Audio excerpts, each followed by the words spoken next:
Kuat bukan berarti tidak pernah rapuh, tapi tahu caranya bangkit saat terjatuh.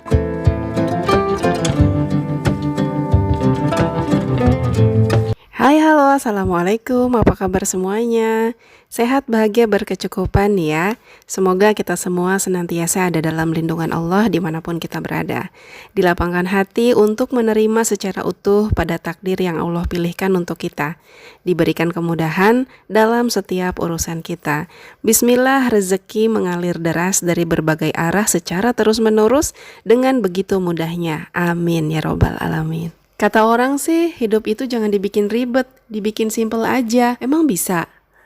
Teman-teman, hari ini kita akan bahas kira-kira tips apa aja yang bisa kita lakukan supaya hidup kita ini jadi lebih simpel. Nggak terlalu banyak drama kayak film Korea ya. Apakah hari ini ada yang lagi sambil beres-beres? Ada yang mungkin sambil nemenin anaknya main? Ada juga mungkin yang sambil kerja ya, dengerinnya pakai headset? Atau mungkin ada yang sambil masak? Silahkan dilanjut ya, sesuai dengan acaranya masing-masing. Mudah-mudahan suara saya kali ini ya, video ini bisa nemenin teman-teman semua, bisa nambah semangat. Mungkin tadinya semangatnya itu baterainya ada di level 1, bisa nambah lah berapa strip gitu ya. Cara hidup supaya lebih simple, dari mana dulu ya kita bahasnya? Dari keuangan dulu deh ya. Kalau dari keuangan, yang pertama udah pasti bikin budgeting ya, supaya tahu berapa dana untuk biaya hidup kita selama sebulan ya. Kalau untuk gajian yang bulanan, untuk disimpan berapa, dana bersenang-senang berapa. Jangan sampai kita pikir uang masih berlimpah di dompet, ternyata lupa bayar ini, lupa bayar itu, akhirnya sendiri juga yang bingung. Terus berikutnya adalah enggak nunda-nunda untuk bayar-bayar yang wajib ya, kayak misalnya bayar listrik. Nanti aja belum tanggal 20 ini. Jangan, kalau memang uangnya udah ada ya dibayarkan aja. Jangan nunggu mepet-mepet, nanti malah uangnya kepake, kita repot sendiri. Atau mungkin uang kas ya, yang di sekolah anak-anaknya ada uang kas. Atau iuran sampah, mungkin iuran keamanan, atau mungkin kita punya amanah dari seseorang, segera ditunaikan. Amanah itu yang biasa kita sebut hutang ya teman-teman. Selalu belajar menentukan mana yang namanya kebutuhan dan mana yang namanya keinginan. Karena ini awal mula dari keboncosan keuangan kita teman-teman. Kita tuh selalu saru gitu ya, nggak bisa bedain mana keinginan, mana kebutuhan. Ya selagi ingin mah semua aja dibilang butuh. Padahal mungkin kalau kita cuekin dulu tuh ke keinginan-keinginan kita itu, kadang-kadang beberapa hari kemudian juga kita lupa. Lalu apalagi, hiduplah sesuai dengan kemampuan, bukan kemauan. Kalau hidup sesuai kemauan kita tuh diibaratkan kita lagi main gitu ya di laut yang gak ada pembatasnya. Terus kita asik aja maju gitu ya, makin ke tengah, makin dalam, akhirnya tenggelam. Begitu kira-kira. Lalu di masalah pekerjaan rumah gimana Bun? Saya nggak terobsesi sama rumah yang kelihatannya selalu rapi, gitu, estetik. Bagi saya, rumah seperti itu cukup saya nikmati dari majalah aja. Ada yang bilang kalau di sebuah rumah nih yang masih ada toddlernya, masih ada anak kecilnya, tapi rumahnya itu selalu kelihatan rapi 24 jam dalam sehari, itu ada dua kemungkinan ya. Anaknya lagi kurang sehat atau emaknya yang kayak singa. Terus apa lagi? Bikin meal plan dan juga food prep. Artinya kita sediain ya mungkin beberapa menit atau mungkin setengah jam untuk bikin menu masak, mungkin bisa untuk beberapa hari atau mungkin langsung seminggu. Senin misalnya mau bikin apa, Selasa dan seterusnya. Saya sendiri biasanya cari idenya dari Google ya, nanti tinggal di otak-atik aja, diganti-ganti sesuai sama budget kita. Misalnya di sana Seninnya ikan dori, Selasa salmon, Rabu paus goreng. Kita tinggal ganti aja misalnya dengan ayam, ikan, telur. Pokoknya disesuaikan sama budget kita ya. Karena harusnya apa yang kita lihat itu ide-idenya itu harusnya mempermudah kita, bukan malah mempersulit. Tinggal gimana pinter-pinternya kita menyesuaikan aja sama kebutuhan kita dan sama budget yang udah kita bikin. Atau mungkin mau bikin bumbu inti. Dah, ini adalah salah satu hack para ibu ya. Saat bikin bumbu inti mungkin rasanya kayak ribet dan lumayan capek gitu. Kayaknya seharian cuma ngurusin bumbu aja.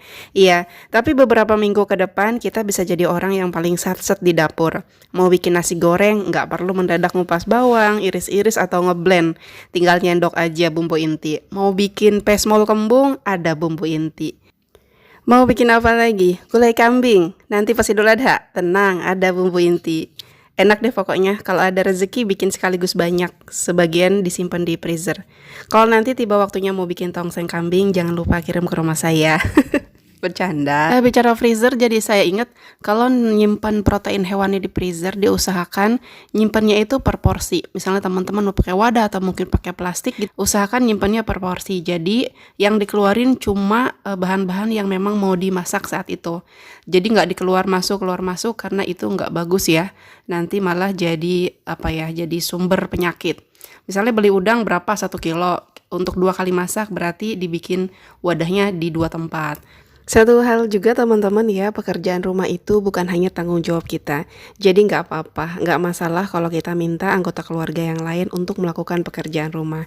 Ya minimal misalnya taruh cucian kotor di keranjangnya, atau mungkin jemur handuk setelah dipakai, atau mungkin isi botol minum di kulkas, taruh barang-barang di tempat semula, apalagi yang kecil-kecil nih yang kayaknya susah kalau dicari. Kayak misalnya sisir, gunting kuku gitu ya, atau mungkin pulpen. Jadi jangan semua diserahkan ke kita. Tapi ini memang perlu sering-sering ya bilang ke anggota keluarga yang lain. Kadang-kadang karena kebanyakan suka ngandelin. Lalu masalah barang-barang gimana nih Bun biar lebih simpel? Saya sendiri usahakan hanya menyimpan barang yang pasti dipakai. Kalau barang bagus tapi nggak kita pakai, ikhlasin aja untuk dimiliki orang lain supaya nggak mubazir. Terus pakai barang sampai rusak, sampai habis. Pas tagih nih, yang sering jadi bulan-bulanan saya siksa sampai dipencet gitu ya, sampai tipis banget. Kadang-kadang udah gitu digunting. Pokoknya lumayan gitu, bisa dipakai beberapa kali lagi. Atau selain itu botol shampoo, walaupun udah tahu habis tapi tetap dikasih air, lumayan masih bisa dipakai 2-3 kali lagi.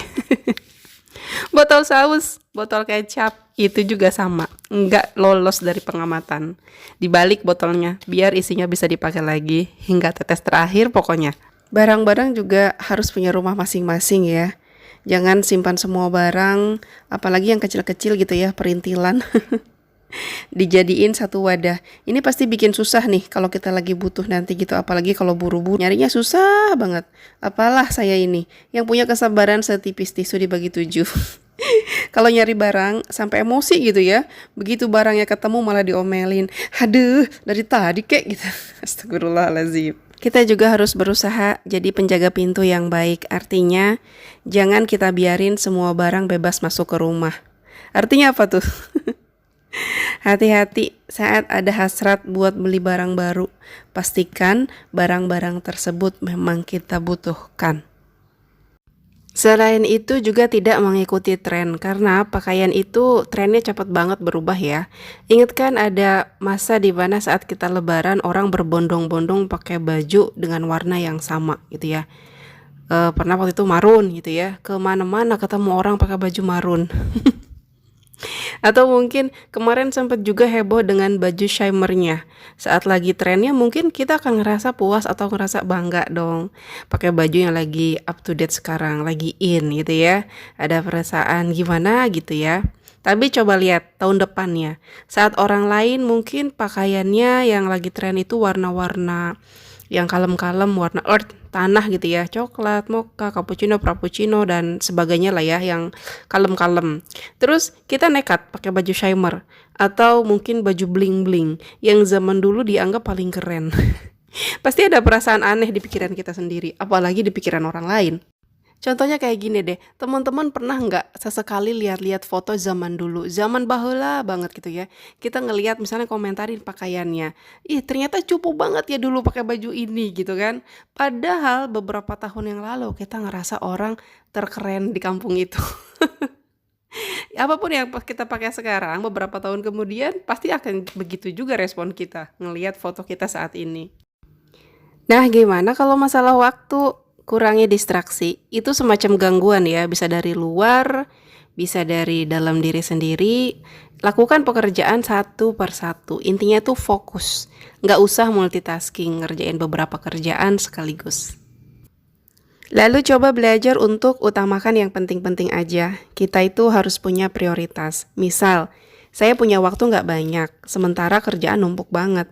Ya saya harus bisa menentukan mana yang lebih penting. Sebagai contoh, kita baru aja nih pulang dari bepergian.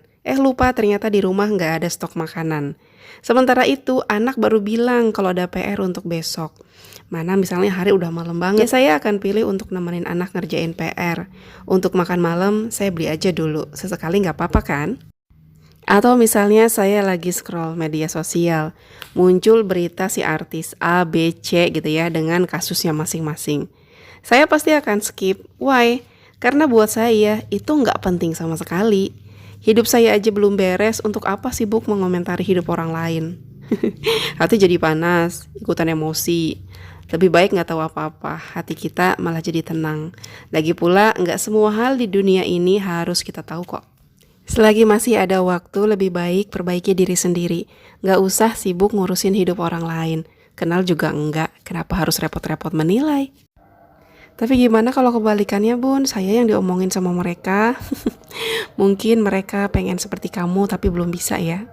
Intinya sih apapun yang dibicarakan, mau itu yang baik-baik ataupun yang buruk-buruk, berpikir positif adalah pilihan terbaik untuk membuat kita tetap kuat dan terus bergerak ke arah yang lebih baik.